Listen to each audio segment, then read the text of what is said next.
So yun guys, tapos na. So ilalabas na natin, kaya lang wala pang pintura dito sa taas. Pinturahan pa natin yan. Yan, may i-give muna tayo. Papakita ko sa inyo lahat yan. Sa labas mamaya. Yung kabuuan yan. Labas muna natin at madilim pa. Time check. 4:46 yata to. April 17. So yan, magtatabo muna tayo.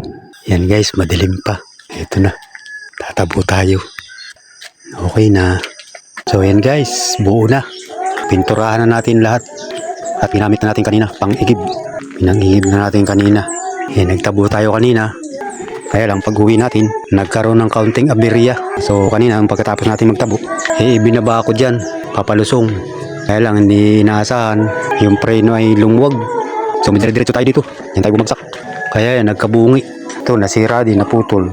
So ayos naman, ligtas tayo. Kaya thanks lang. So yun lang nasira. Dito lang sa kanto. Tagilid ako dun eh. So yun lang, dahil hindi maganda ayos na. So wala na-disgrasya tayo Ang aksidente talaga hindi maiwasan. Basta't dumating. So yan, ayusin natin ang preno mamaya. Lumuwag kasi nagluwag. Hindi ko magat. Ito, kasi nihila ko lang to dumikit yung spring.